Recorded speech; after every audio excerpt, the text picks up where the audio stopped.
L'art-thérapie, ça se vit. L'art-thérapeute est quelqu'un qui a été formé, qui a vécu sur soi tout ce qu'il va proposer. Moi, j'ai réalisé en art-thérapie que mon plus grand trauma était ma naissance. Pourquoi ? Parce que je suis une enfant prématurée. Il faut accepter d'entendre que ta mère ne te voulait peut-être pas. Mais si je vais franchement me définir en une phrase, moi je dirais que l'artiste qui est en moi a fait l'art-thérapeute que je voulais devenir. Il y a toujours des personnes qui sont là pour t'aider et qui sont là vraiment pour te tendre la main. Et moi j'aimerais être une de ces personnes-là.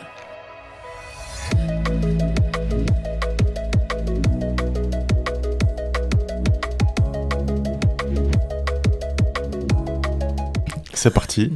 Eh bien, bienvenue. Merci pour d'avoir accepté l'invitation. Déjà, ça me fait plaisir de t'avoir ici. On va parler de pas mal de sujets comme l'art-thérapie. On va parler de ton parcours et un peu tu vas nous partager tout ce que tu fais. Tu vas nous faire découvrir un univers que je pense que peu connaissent et que beaucoup devraient connaître. Donc vraiment, merci déjà d'être là. Et pour démarrer, peut-être, je vais te laisser te présenter, nous dire qui tu es et ce que tu fais aujourd'hui. D'abord, merci à toi de m'avoir invité ici. Plaisir. C'est vraiment gentil. Et effectivement, comme tu dis, beaucoup de personnes n'ont pas idée de ce qu'est l'art-thérapie. Alors moi, de base, je suis une artiste plasticienne, prof d'art plastique, art-thérapeute et maintenant devenue formatrice en IPPJ. Mais si je vais franchement me définir en une phrase, moi je dirais que l'artiste qui est en moi a fait l'art-thérapeute que je voulais devenir. Ok. Ça, c'est vraiment la phrase que je dis toujours. Ouais. Et elle résume en fait tout. Ok. Justement, on va venir à ton parcours déjà. Voilà. Toi, donc tu es à la base, tu fais des études donc pour devenir, pour être artiste quoi. Ouais, dessin, dessinateur. Et je crois que tu as eu un parcours en Italie. Ça, tu peux nous en parler un petit peu. Donc moi, j'ai fait Saint-Luc effectivement en secondaire et en supérieur. Et voilà, je voulais juste apprendre à peindre parce que pour moi, dès petit, la créativité a toujours eu une place importante dans ma vie. J'ai toujours gribouillé, griffonné, coloré, etc.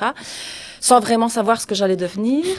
Ensuite, j'ai passé mon CAP pour devenir prof. Puis, je suis partie effectivement en Italie pendant 22 ans où j'ai eu un parcours professionnel, voilà, où j'étais prof. Et puis, bam, je suis revenue en Belgique et c'est là où tout a changé. Ah ouais. Voilà. On va y venir. Mais quand tu étais petite, du coup, tu fais des études d'art, mais est-ce que c'est pour toi une forme d'échappatoire comme beaucoup disent, tu vois, ou est-ce que tu voulais juste dessiner ?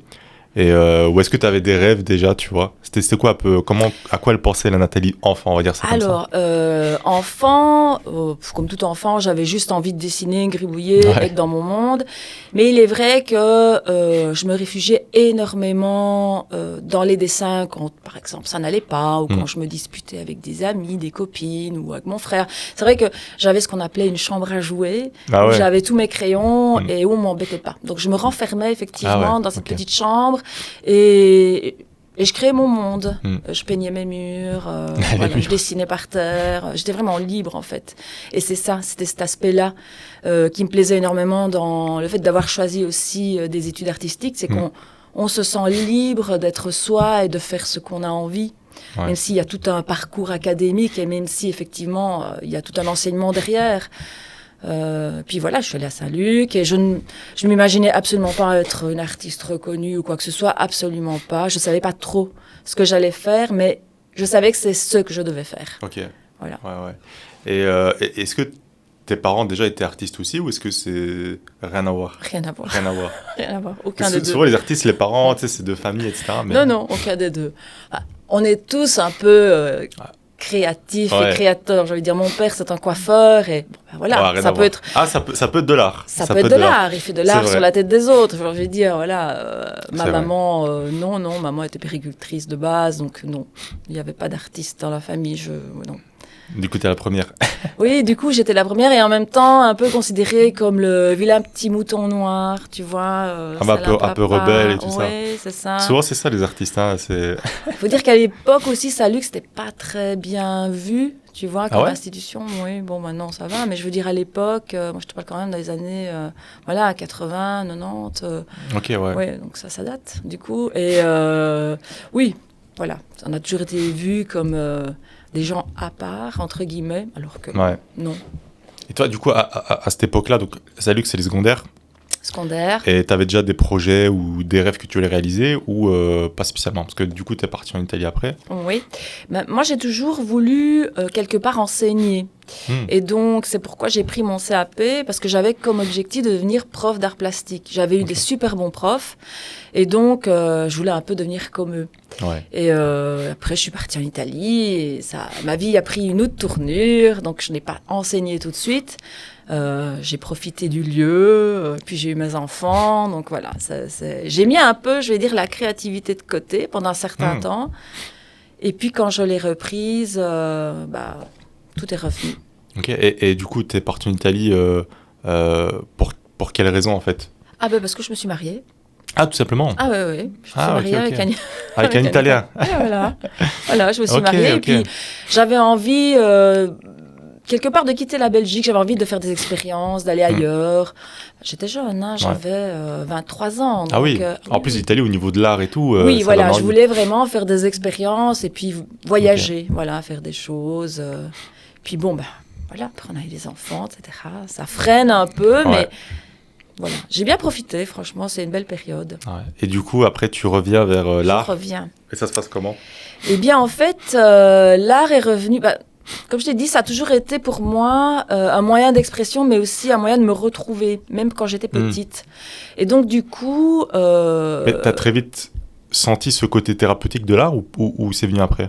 Ah ben c'est un besoin en fait. Ouais. C'est un réel besoin. Chez moi, c'est un réel besoin. Okay, ouais. Un besoin d'expression, un besoin de déposer. C'est après que j'ai compris tous les bienfaits de ce que je faisais à l'époque.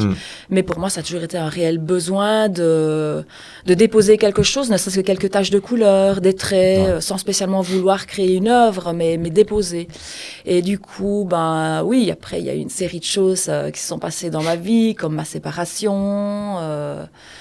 la mort de ma mère, voilà, tout ça sont des deuils. Et c'est ce qui m'a ramenée en Belgique, en fait. Okay. Une série de deuils. Okay. Donc, si je dois te les citer, il y a eu ça, il y a la déclaration de mon divorce, la perte de mon emploi.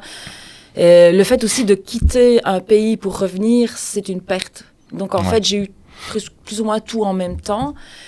Et c'est là où l'art est revenu, où la créativité, j'ai envie de dire, est revenue... en masse, parce que je peignais jour et nuit. Je dormais très peu, mais je peignais. J'avais ce besoin de déposer. Et ça, c'était du coup ton processus de deuil oui, toi, alors je ne l'ai pas compris tout de suite, en fait. Dans ma tête, c'était... à l'époque, je peignais l'Italie, notamment une série de masques de Venise, tu vois. Donc, je peignais un peu des paysages.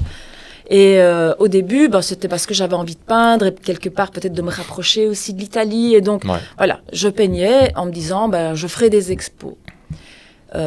Par après, quand je suis devenue art thérapeute, j'ai compris, j'ai conscientisé tout le processus qu'il y avait derrière ces peintures-là, ce que j'avais déposé, les couleurs que j'avais mises, les symboles que j'avais mis aussi, et c'est là où il y a eu des clics.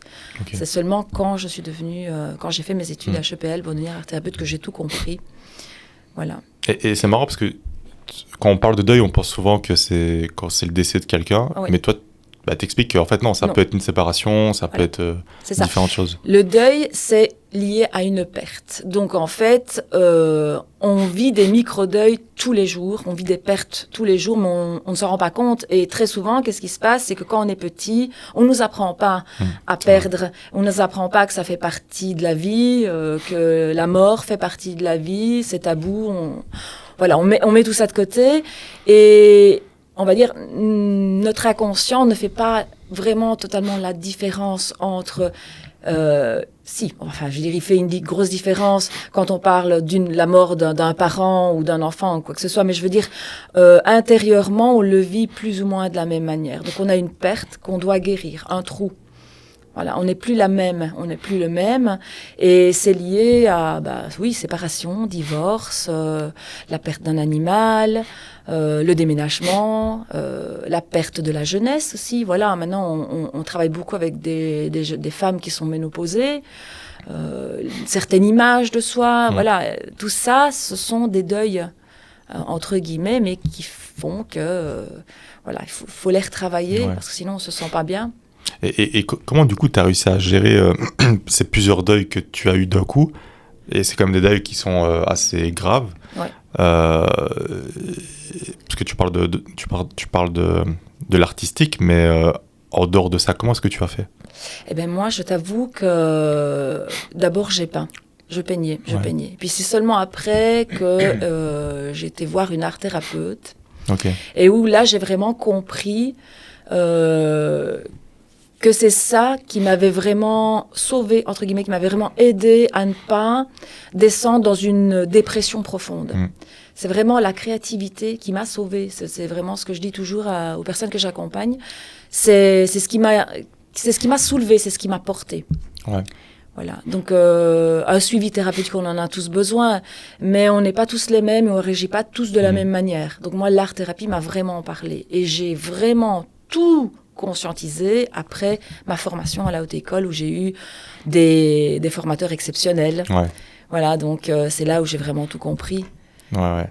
Et du coup, est-ce que tu peux nous en parler un petit peu de l'art-thérapie? Oui. Peut-être d'où ça vient Alors, l'art-thérapie, ça vient déjà de très très loin. Et j'ai envie de dire...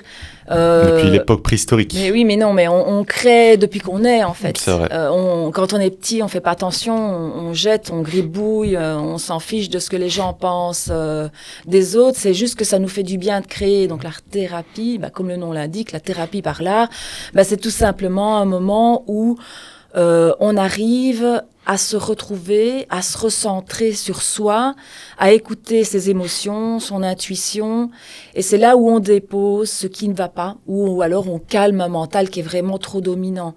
Donc c'est vraiment, en fait, un moment à soi, et où on est là pas pour faire du beau, mais pour se faire du bien. En fait, en art-thérapie, donc c'est une thérapie qui aide les personnes à s'écouter, à rentrer dans leur bulle et à déposer ce qui ne va pas. Ça peut être un trauma, un deuil, une autre problématique, ça peut être n'importe quoi, mais il y a toujours quelque chose que l'inconscient a envie de jeter. Alors pourquoi c'est puissant? Tout simplement parce que on valorise justement le langage non verbal. Par les biais artistiques. Donc on utilise la peinture, le collage, le dessin, le modelage en argile, voilà, la musique. Donc tout ça, ce sont des médiums artistiques qui vont t'aider à déposer ce qui ne va pas. Okay. Nous, on est là pour guider les patients ou les personnes qu'on accompagne. Et comme tu dis, tu n'as pas besoin d'être... de savoir dessiner, de savoir, c'est faux. Au contraire. Ça, ouais. Aucun prérequis, c'est encore mieux. Donc en fait, justement, si tu sais dessiner, tu vas avoir tendance à vouloir faire bien et beau. Tu vas vouloir que ta création soit belle. Ouais. Voilà. Or, il faut se détacher de tout ça. Il faut se détacher, il faut justement laisser aller ce qui vient, sans préjugés, sans saboteur interne, j'ai envie de dire. Et tu peux nous parler un peu justement du symbole, parce que c'est, je pense, un élément essentiel dans ce travail-là. Tu m'as donné quelques exemples l'autre jour et j'aimerais que tu en parles un petit peu. Alors, la symbolique, en fait, on vit autour de symboles. Hein. Donc, le symbole, c'est quelque chose qui est ancré en nous. On a aussi des archétypes. On est déjà avec dans l'imagerie et dans le symbole. Je vais pas aller dans les termes complexes. En fait, par exemple, quand tu parles, tu dis, qu'est-ce qui symbolise la Saint-Valentin? On va dire le cœur. Voilà, donc en fait, on a déjà des symboles dans notre tête, dans notre éducation et à l'intérieur de nous. Et donc, très souvent, quand on dessine et qu'on se laisse aller, on dépose ces symboles-là. Même si on ne sait pas pourquoi ou qu'est-ce que ça représente, mais on dépose. Comme c'est inconscient, ouais. Voilà, la croix, ça représente beaucoup de choses. Ça peut être une croix chrétienne, une croix fasciste, ça peut être n'importe quoi, ça peut être n'importe quelle croix, une croix égyptienne. Donc en fait, il y a chaque fois une connotation derrière, il y a chaque fois une définition. Et ce qui est important, c'est pas d'interpréter le symbole, mais d'en parler avec la personne. Ok. Voilà. Moi, je peux très bien voir quelque chose, mais ça peut être ma projection. Donc toujours laisser parler la personne, on ne doit jamais interpréter en art-thérapie. Ouais. Et tu peux nous raconter peut-être une anecdote, sans citer le nom, mais de quelque chose qui a été fort pour toi ou pour la personne? Avec le symbole? Avec le symbole, ouais. Oui. Une personne que j'accompagnais ne faisait que dessiner des dragons. des dragons, des dragons, des dragons, des dragons. Et en réalité, pour cette personne-là, le dragon, c'était l'animal, on va dire, onirique de son enfance, c'était la force, etc. C'était, c'était les chevaliers, mais en fait, c'était juste un moment où cette personne-là changeait, parce que le dragon, c'est aussi une mutation, c'est la mutation du serpent, il y a le dragon de terre, le dragon de mer, le dragon... Voilà, et en fait, le dragon qu'il avait représenté, c'était sa mutation, c'était son parcours, c'était son évolution. C'était aussi en rapport avec une maman très toxique. Donc, voilà. Tout ça a été élaboré, retravaillé, conscientisé, alors qu'au départ, c'était juste, non, j'aime les dragons. Parce que c'était dans mon enfance, c'est ça, les contes, etc. C'était le dragon. Et comment, du coup, une personne comme ça réagit quand elle prend conscience de ça, tu vois? Ah, c'est pas toujours facile. Hein.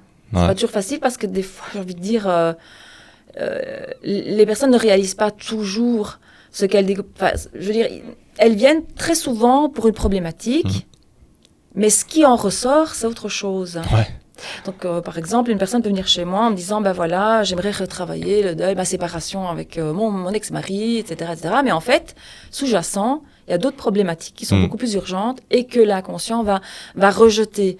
Et alors, quand on en arrive là et que je dis, voilà, avant ça, vous devriez peut-être retravailler cette partie-là de vous, c'est pas toujours évident, pas toujours bien appris, mais voilà, après, les personnes savent qu'elles sont accompagnées, qu'il y a de la bienveillance et que c'est pour leur bien. Après, on ne peut pas non plus obliger les personnes,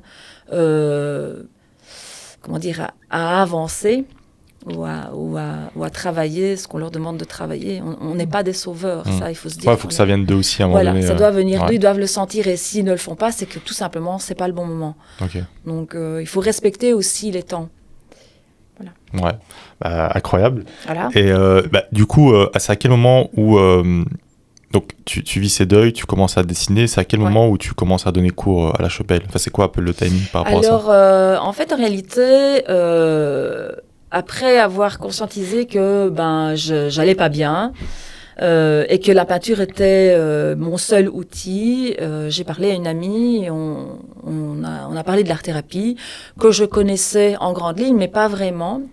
Et du coup, après avoir été voir une art-thérapeute pour moi et après avoir fait moi-même un carnet de deuil, j'ai été m'inscrire à la haute école pour devenir moi-même art-thérapeute. Et c'est là où, avec tous mes formateurs, fatalement, quand on est art-thérapeute, on doit d'abord travailler sur soi, on doit d'abord travailler ses failles, ses blessures, ses traumas, pour pouvoir mieux accompagner. Et c'est là où j'ai compris que j'en avais bien plus que ce que je ne pensais, en fait. Que les deuils avaient peut-être réveillé d'autres choses en moi et qu'il fallait absolument que je retravaille ça. Et c'est ce qui m'a donné aussi l'envie de faire partie du staff de HEPL maintenant. C'est aussi transmettre ça d'une certaine manière. Et donc, j'ai eu des formateurs exceptionnels. Voilà, je ne sais pas si je peux les citer, mais bien sûr. Voilà, moi, j'ai eu Nathalie Hano pour le carnet de deuil, Sheila Kremensey, Laure Virzi, Denise Gosperek, Alain Collinet, Peggy Bissen, voilà, des grands art-thérapeutes, mais des formateurs exceptionnels qui m'ont aidé à avancer pour moi, mais qui m'ont aussi transmis cette passion et qui me permet maintenant d'aider les gens. Après, j'ai envie de dire, on doit toujours se former. C'est quelque chose qui doit toujours évoluer. C'est pas on arrête là, en fait. Il faut toujours continuer. Surtout dans ce domaine-là, c'est très important. Il faut toujours retourner aux formations. Et tu parles justement du carnet de deuil. Est-ce que tu peux nous en parler un petit peu? C'est ton outil de travail. J'utilise le carnet de deuil du coup parce que je suis certifiée. Alors le carnet de deuil, c'est un livre-objet, j'ai envie de dire. C'est un carnet où les personnes déposent toutes les étapes du deuil. Donc on dépose toutes les émotions parce que le deuil, c'est un tsunami d'émotions. Ça passe de la tristesse, enfin du déni à la tristesse, à la colère, à la peur, etc. Et très souvent, après un deuil, quel qu'il soit, donc la perte d'un parent ou une séparation, etc., eh bien, la personne est submergée par tout ça et elle comprend pas trop ce qui se passe à l'intérieur. On sait juste que ça ne va pas. Et ce carnet, c'est une manière d'aider les personnes à accepter la réalité du deuil. C'est conscientiser chaque étape, page après page, on avance. Et c'est transcender dans la douleur, en fait. C'est vraiment aider la personne à se dire que oui, la perte est là, elle ne reviendra jamais. On ne peut pas substituer une personne qui est décédée. Bien sûr. Mais cette douleur ne prend pas toute la place dans ton corps, en fait. On arrive à se dire, ben, elle est là, mais elle est en dehors de moi, elle est à côté.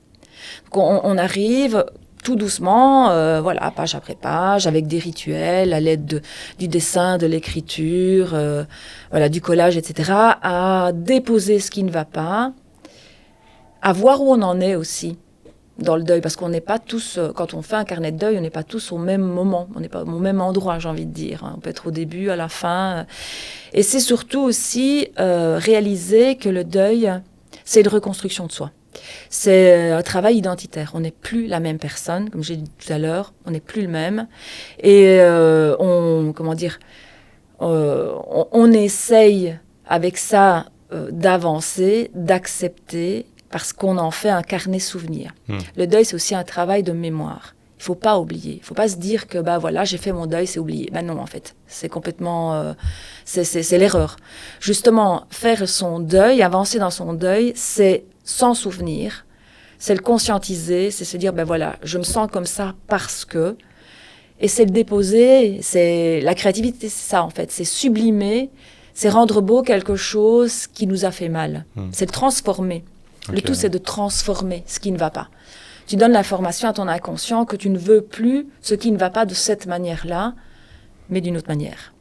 Et qu'est-ce que tu réponds aux gens qui justement, ont peur de travailler sur leur deuil parce qu'ils pensent que, justement, le deuil, c'est oublier, tu vois, et ils n'ont pas envie d'oublier.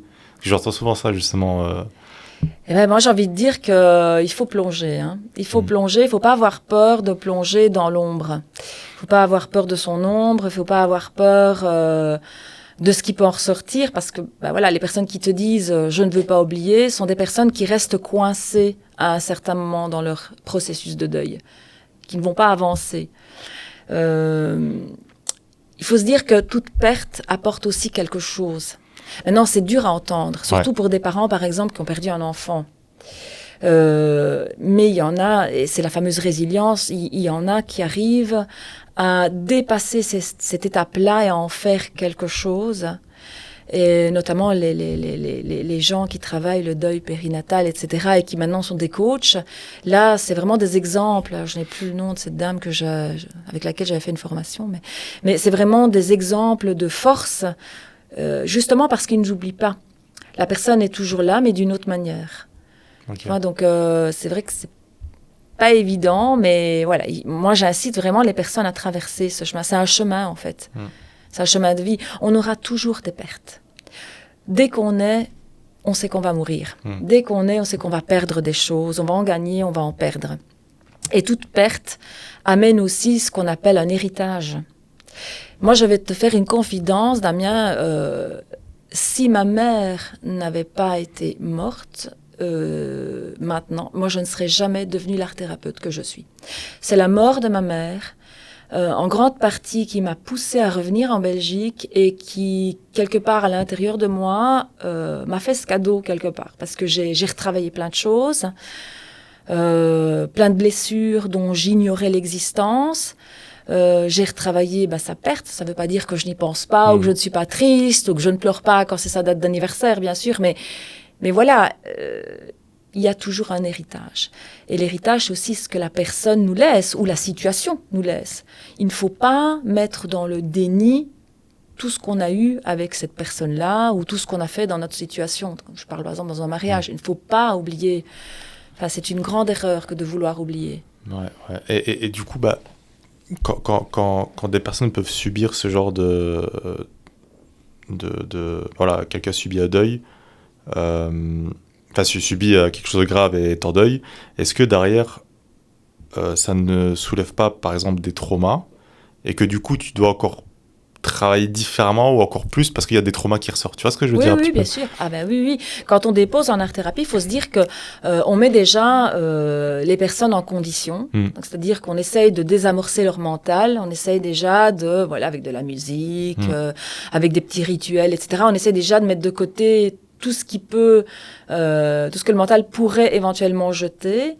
Et donc, effectivement, il se peut que les personnes, mis à part le fait de déposer ce qui ne va pas du deuil, déposent autre chose. Et nous, on le voit. Après, chaque chose en son temps. Quand on fait un carnet de deuil, on le commence, on le termine. Voilà. Et par après, si la personne, quand on fait un débrief, on fait toujours un débrief. Moi, je fais toujours une météo intérieure au début, une météo intérieure à la fin de séance. Mais quand on débrief, on en parle. Si la personne ressent le besoin de travailler ça, on l'écoute. Mais si elle n'a pas envie, il faut vraiment respecter le besoin de la personne qu'on accompagne. Voilà, il ne faut pas traumatiser plus que... Ah oui.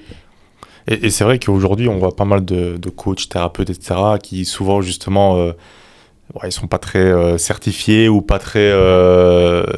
ils ont peut-être eux-mêmes encore des traumas. Il faut faire attention. Et c'est vrai que si une personne ne veut pas travailler sur certains traumas, vaut mieux pas... Parce que j'ai entendu une histoire où, justement, quelqu'un que je connais avait un trauma. Elle avait été chez un coach qui poussait sur ce trauma et en fait c'était encore pire quoi. Où c'est revenu, l'histoire c'était que c'était revenu plus tard. Ouais. Et toi justement tu essayes d'accompagner déjà tu comprends ce qui se passe et tu t'adaptes en fait ton accompagnement par rapport à ça quoi. Maintenant j'avais dit il faut vraiment faire attention vers qui on va. Moi si je peux donner un conseil, c'est déjà, et on voit en ligne effectivement sur Facebook passer des des formations d'art-thérapie en ligne, en package à un prix, on va dire bafoué comme ça. Il faut se méfier. L'art-thérapie, ça se vit. L'art-thérapeute est quelqu'un qui a été formé, qui a vécu sur soi tout ce qu'il va proposer. Donc, il faut vraiment s'assurer que la personne soit certifiée par des organismes reconnus. Voilà, par exemple, HEPL est un organisme reconnu parce que je pense qu'à partir de cette année, ça va être une formation ARS, donc du coup, qui sera reconnue dans les hôpitaux. Donc, les élèves qu'on va former sont des élèves qui vont être formés à plusieurs branches d'art-thérapie, pas qu'une, et il faut vraiment regarder la certification. Ouais. Après, ces personnes-là, il faut se dire qu'on les sélectionne.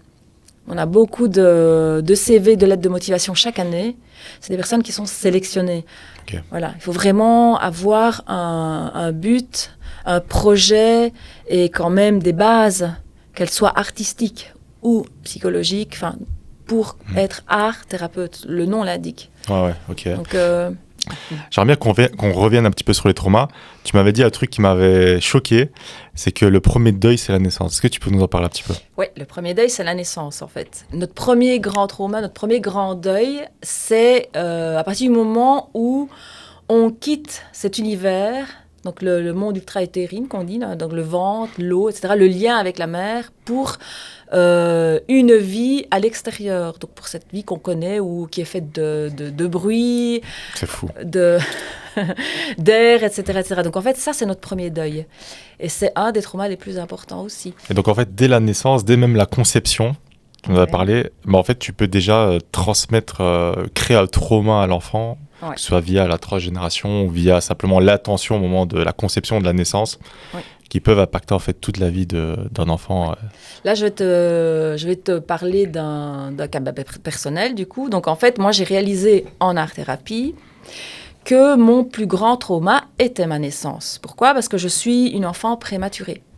Et donc du coup, à l'époque on dit prématurée parce que ok, cordon ombilical autour du cou, etc. Mais en fait, si on va chercher plus loin, il faut accepter d'entendre que ta mère ne te voulait peut-être pas. Pour vouloir t'expulser, il faut accepter d'entendre que ta mère ne te voulait pas, ou parce que elle ne voulait pas de cette grossesse, ou tout simplement parce qu'elle-même, malade, sentait inconsciemment que c'était plus judicieux de te faire sortir avant, ce qui a été mon cas.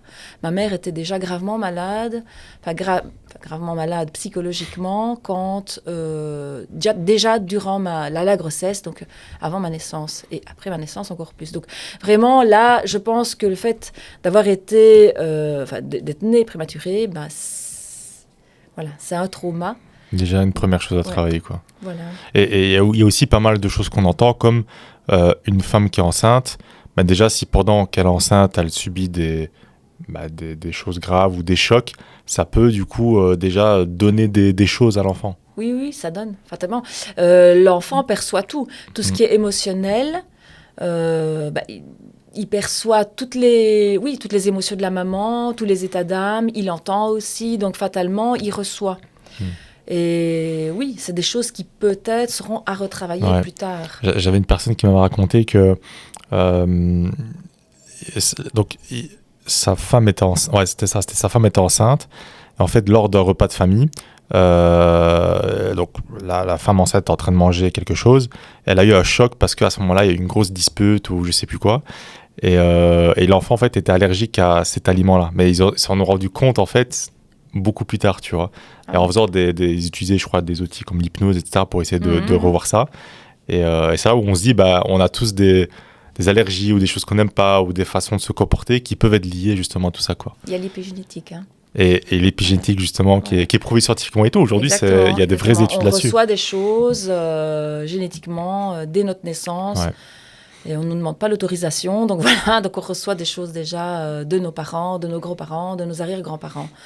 Et donc on est avec ça. Et c'est vrai que l'art-thérapie permet aussi d'aller creuser, justement, grâce à la symbolique, de voir un petit peu tout ce qu'on dépose, d'aller creuser et de voir ce qui ne va pas. Maintenant, il n'y a pas que l'art-thérapie, bien sûr. Hein, il y a plein d'outils. Ouais. Voilà, plein d'outils pour travailler tout ça.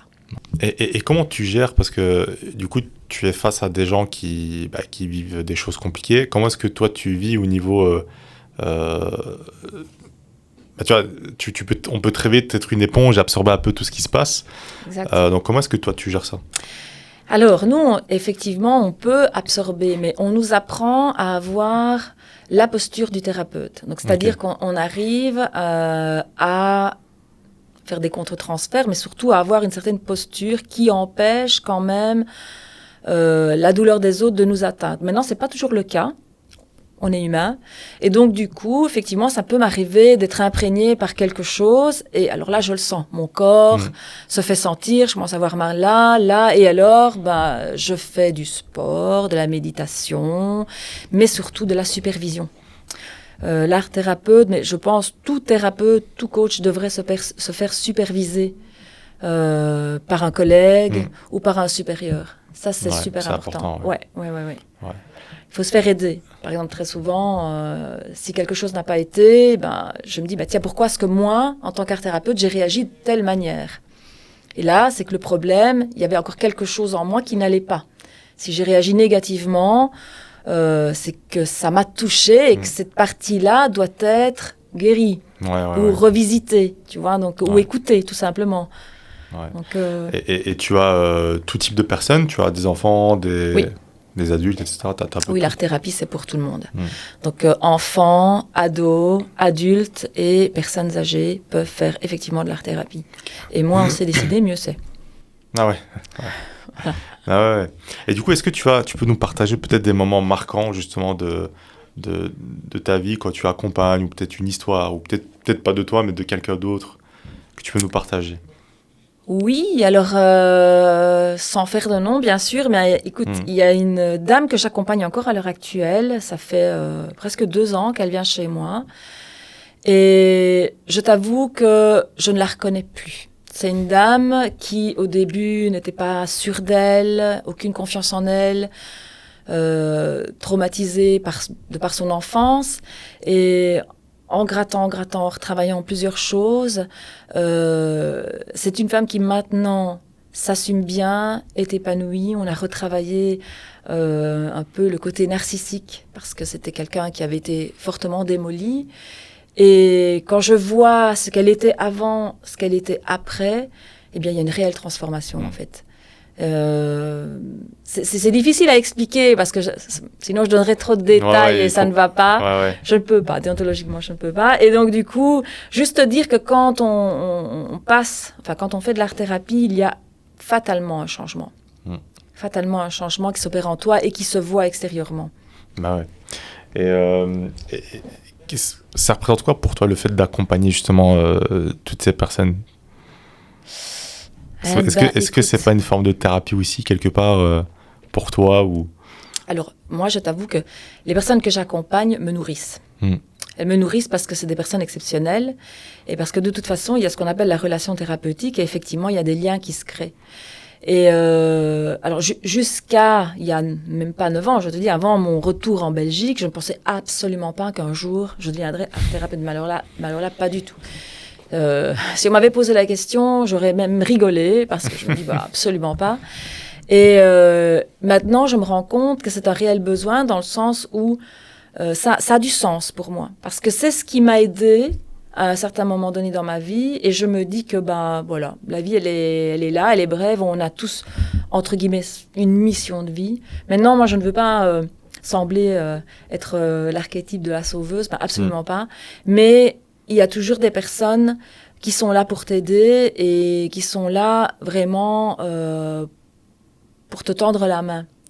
Et moi j'aimerais être une de ces personnes-là. Ok. Tu vois, par exemple, en ce moment, moi, je travaille en IPPJ où ce sont des jeunes qui ont vécu des choses graves, mais qui ont aussi fait des choses assez graves. Et c'est des jeunes qui sont déstabilisés. Je suis rentrée en tant que formatrice, mais dans mes ateliers, je fais de l'art-thérapie et je vois leur transformation graduelle pour pouvoir se réinsérer. Et la créativité, quand je le dis, on dirait, oui, bon, ça là, elle ne dit que ça, mais en fait, ça a un pouvoir énorme. Ouais, mais c'est vrai qu'en plus de ça, on nous casse un peu notre créativité à l'école, enfin, en tout cas, moi je trouve, et quelque part, donc, on nous empêche de nous exprimer, et c'est vrai de retrouver ce genre de thérapie ou autre, ça permet de se reconnecter à soi et on devrait plus mettre ça en avant, je pense, tu vois. Et c'est bien parce que du coup, tu fais ça en IPPJ, on devrait faire ça à l'école, on devrait faire ça partout. Je pense. Oui, on n'apprend pas aux jeunes à écouter l'émotionnel, en fait. On n'apprend pas, on nous apprend pas à comment réagir face à une perte, face à un deuil, face à ceci. Et c'est vrai que maintenant, dans les cours d'art plastique, je veux dire... c'est très pauvre en soi, et puis je pense qu'on va même les ôter du cursus. Voilà. Mais la différence, il faut pas se tromper entre un atelier créatif et un atelier d'art-thérapie. Il faut vraiment faire la différence. L'atelier d'art-thérapie propose des exercices qui sont ciblés, étudiés pour la problématique de la personne qu'on accompagne. Un atelier créatif ou un cours de dessin, tu fais un peu ce que tu veux, tu apprends à dessiner, voilà, tu fais le beau. Ici, c'est pas le cas. Il faut vraiment déposer, créer. C'est de l'art intime qu'on propose. C'est vraiment de se laisser aller, même si ça n'est que des tâches. On fait aller le corps, le mouvement, les techniques, voilà. Et chaque technique parle, en fait. C'est une forme d'hypnose, au final, quelque part. Je vais pas dire hypnose, mais je veux dire, on est dans sa bulle, on est un peu en transe quelque part, tu vois. Et le fait d'utiliser un médium plutôt qu'un autre, ça donne énormément d'informations à l'art-thérapeute. Ouais. Donc, voilà, Et toi, comment tu fais justement pour interpréter tout ça? Enfin, je veux dire, quels outils tu utilises, si tu peux en parler, pour, à travers ce que les gens font, comprendre des choses? Ça, c'est la série des formations qu'on a faites, et qu'on fait, et que je fais. Alors, déjà, je n'interprète pas. Je te l'ai dit, il faut vraiment, il faut vraiment que le patient parle de sa création. Et voilà, dans ce domaine-là, plus tu te formes, mieux c'est. Moi, j'ai été formée aussi en AMC, donc l'analyse de mythes corporels, qui est une méthode d'art-thérapie créée par Sheila Kramensey, avec Laure Verdi. Et là, par exemple, tu vois, on utilise la lecture symbolique d'un conte et on arrive avec ça, à faire ressortir certaines choses. On utilise l'art intime, donc vraiment le corporel, l'intuition, la symbolique. Et à travers justement un conte, puisque les contes, ça existe depuis toujours et ça parle de notre histoire, de notre vécu et c'est ancré, tu vois, en nous. Ça peut réveiller des choses chez les patients, chez les personnes qu'on accompagne et on avance avec ça. Voilà, moi je suis plus une thérapeute jungienne, j'ai envie de dire. Donc voilà, c'est aussi beaucoup de lecture. Beaucoup de lecture, énormément de lecture. Voilà, et c'est ce qui permet voilà, d'être aussi ancré et de pouvoir accompagner. Et surtout, ne pas se dire qu'on a la science infuse. Ouais, c'est le plus important. Ah non, non, non. Toujours se remettre en question, c'est quelque chose que je fais assez souvent. Il faut se dire qu'on peut aussi se tromper. Voilà, quelque part, on est personne, j'ai envie de dire. Il faut avoir aussi le courage de dire, ben voilà, je vais demander un conseil à une collègue ou à ma formatrice parce que je ne suis pas certaine de certaines choses. Enfin voilà, j'ai vu, mais voilà, il faut vraiment. C'est un vrai travail et il faut se remettre en question. Oui, oui, oui. Et quel lien tu as justement avec les personnes que tu accompagnes après, on va dire, les thérapies? Est-ce que tu gardes un bon lien? Est-ce que ils te restent en contact avec toi? Toujours. Ah oui. Toujours. Forcément. Oui, oui, oui, oui. Toujours, parce que j'ai envie de dire, on est comme des coussins. Hein, on peut s'appuyer, on peut s'asseoir un instant sur l'art thérapeute, j'ai envie de dire. Mais après, le lien se crée. Il y a des affinités, il y a un vrai partage, parce qu'il faut pas. Enfin, il faut se dire aussi que l'art thérapeute, s'il veut recevoir, il doit donner. Donc, on parle aussi de notre expérience personnelle pour créer une atmosphère de confiance. Et puis, ça vient. Si maintenant on voit qu'il n'y a pas de résultat. Ben là, c'est que ou l'art-thérapie, ça ne marche pas, ou bien, en tant qu'art-thérapeute, je ne conviens pas à la personne. Et alors là, il faut avoir le bon sens de diriger cette personne-là vers quelqu'un d'autre. Okay. Parce qu'on voit aussi, à un moment donné, quand ça ne marche pas, enfin, il n'y a pas d'évolution, il n'y a rien, donc on ne peut pas stagner là. Donc, il faut vraiment réorienter la personne. Ok. Et toi, aujourd'hui, tu m'avais dit que tu travailles aussi sur les traumas. Est-ce que tu peux nous en parler un petit peu? Parce que c'est différent. C'est différent. Là, c'est une formation que je fais en ligne, fatalement, en Zoom, parce qu'elle n'est pas, c'est pas une formation européenne.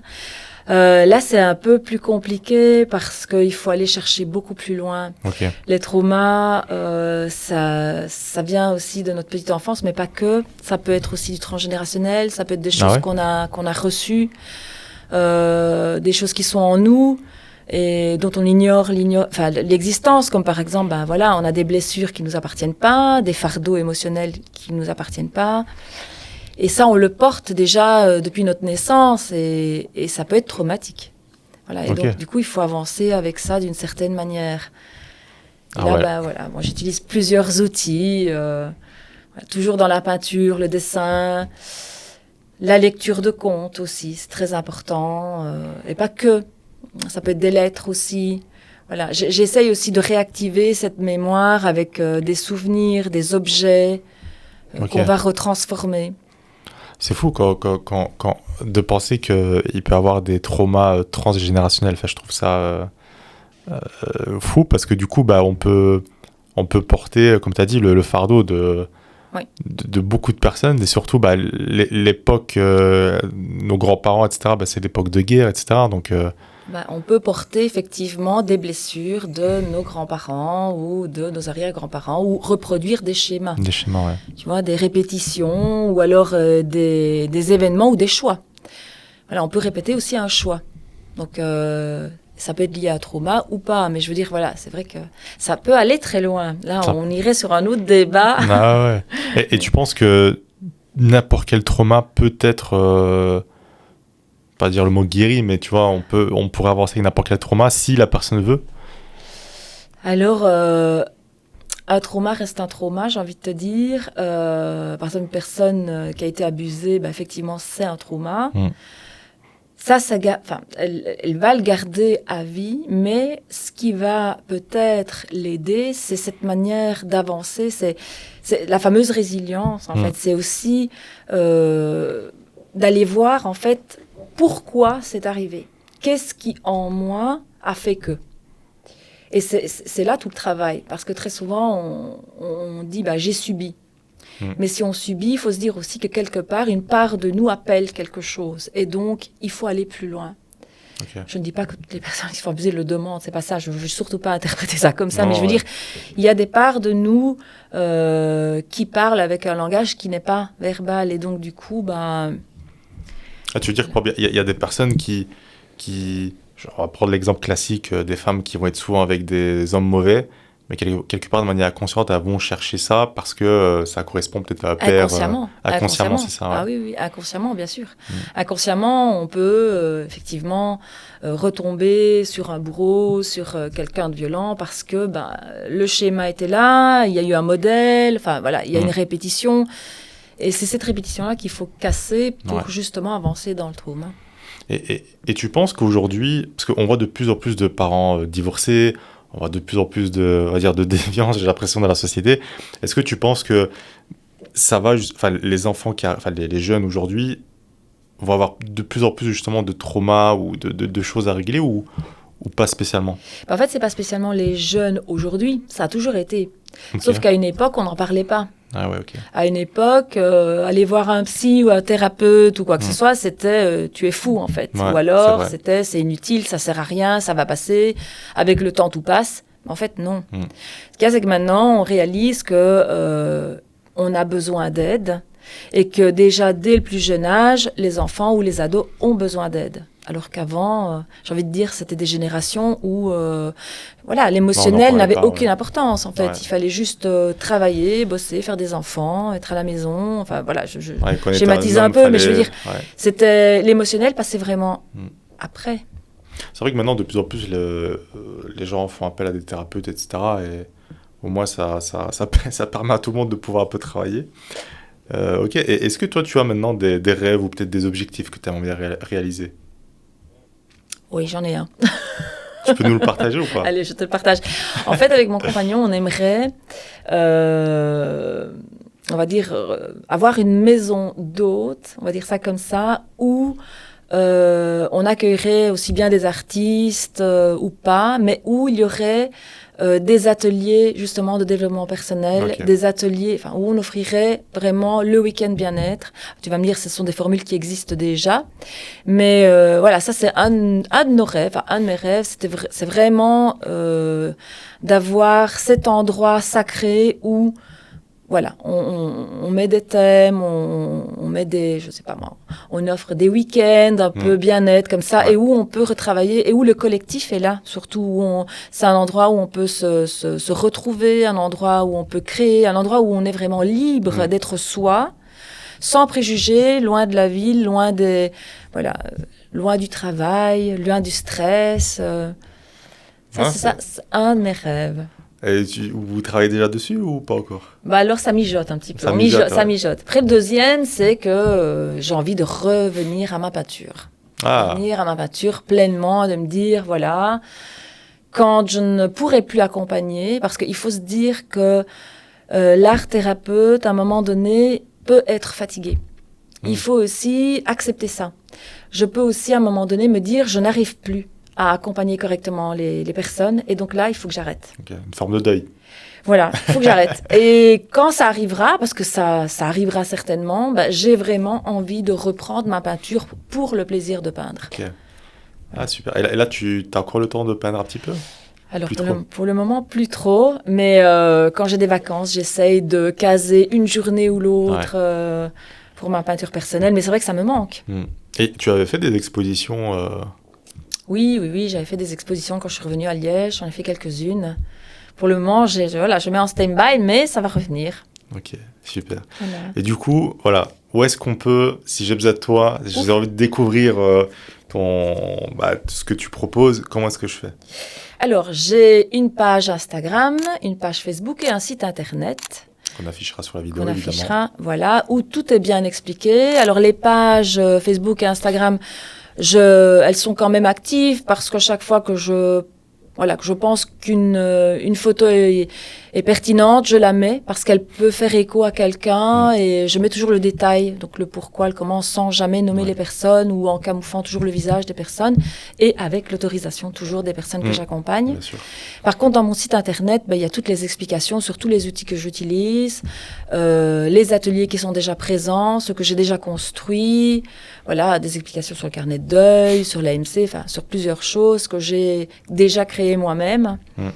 Et voilà, j'invite les gens à les voir. Ok, et maintenant, si je veux participer justement à réaliser mon carnet de deuil, comment se passent justement tes accompagnements? C'est sur quelle durée? Alors là, c'est vraiment à la carte. Alors Nathalie nous enseigne qu'on peut faire le carnet de deuil effectivement en 2 jours. Mais c'est difficile pour les personnes qui travaillent fatalement. Alors ce qu'on peut faire, c'est qu'on espace en plusieurs séances, en plusieurs fois et en fonction du besoin aussi. Donc on écoute aussi la personne. On écoute surtout, j'ai envie de dire, la personne, ses besoins, mais ses disponibilités. Donc on essaie de trouver un paquet à disperser comme ça en plusieurs fois, et ce qui permet aussi au processus thérapeutique d'opérer d'une fois à l'autre, en fait. Ok, et c'est accessible à tout le monde? Oui. Ok, super. Tout le monde. J'aimerais préciser quand même aux personnes que ce qui compte en art-thérapie, c'est le processus. Ce n'est pas la réalisation finale. Parce que très souvent, il y en a qui disent « Oh, mais c'est moche, c'est ceci. » Bon, ça, c'est le saboteur, c'est le mental qui revient. Mais c'est le processus, c'est tout ce qu'il y a à partir du moment où on entre en cabinet, enfin en atelier, et quand on ressort. Donc, c'est le non-verbal, c'est la symbolique, c'est les couleurs, c'est l'expression de soi, c'est comment on bouge. Voilà, je voudrais vraiment inviter les gens à ne pas avoir peur d'aller vers toutes ces thérapies alternatives. Et il y en a plusieurs, il n'y a pas que l'art-thérapie, pour justement se retrouver, avoir une bulle. Ouais, c'est top. Nathalie, merci beaucoup. Merci à toi. Franchement, j'invite vraiment tout le monde à aller te découvrir, aller sur ton site internet, Instagram, etc. Parce que c'est vrai que, je te l'ai dit, et je pense que ça devrait être beaucoup plus connu. C'est pour ça que j'ai voulu t'inviter, parce que moi-même, quelqu'un de mon entourage a été accompagné par toi et a eu des résultats. Je sais même pas comment décrire ça. Et je suis super contente. Donc, franchement, c'est top. Et donc, j'invite vraiment tout le monde à aller te découvrir. En plus de ça, tu es accessible. Oui. Et voilà, si tu as un dernier mot, peut-être à partager une citation, une dernière phrase, ou peu importe, ce que tu veux. Alors moi, je vais citer une de Jung, du coup. C'est en traversant son ombre qu'on peut voir la lumière. Magnifique. Voilà. Merci beaucoup. Merci à toi, Damien.